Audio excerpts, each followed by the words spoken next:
But in reality, I've been out on the edge of the desert, not very verdant and green, even though it had been raining on and off for weeks in this desert region.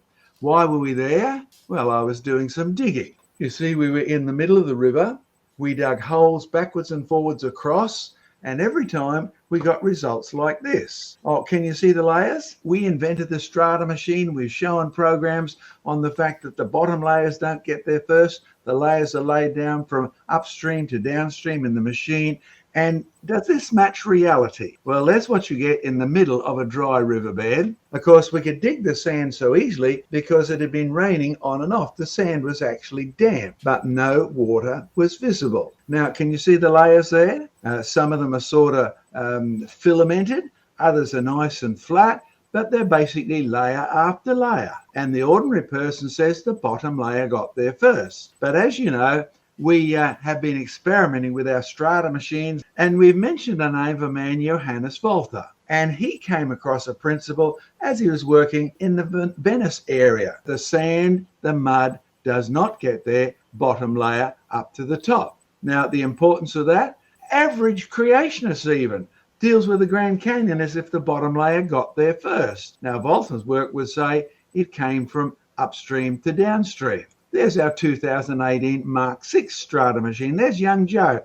There's the water coming from upstream to downstream. And within a fraction of a minute, you notice the layers. Black, white, black, white, black. We have two sorts of sand in here, a heavy one and a light one, and the heavy one is black. But the heavy one always ends up on top. And the time to form these layers, maximum, was 2 minutes. And beyond a shadow of a doubt, because all the people who were there noticed that in our strata machine, the layers form sideways. I cottoned onto this because my professor of geology, the head of the department, came in one day and he said, "Students, I've got some bad news. The layers in the Grand Canyon form sideways." Well, now I've got the time to take colleagues. Here's Daniel. And here's another hole we dug. Can you see the dark layers? Yes, there are mineral sands in this creek, the darker ones, the heavier ones. And there's the lighter sands. As we walked through this creek, it was very evident that even though the top of the sand looked like a sand dump, in the sand, it was all in layers. And the layers were moving from upstream to downstream. Oh, but is that just a guess? We were there just one day. Daniel had been there riding his mud bike ages ago and come across the same thing. So how do you know how these layers got there? You get the local land agent, whose job is to control erosion on the edge of the desert. He said, this stream is either flooding or it's dry. He said the maximum time in his experience this stream has had water in it is 2 days.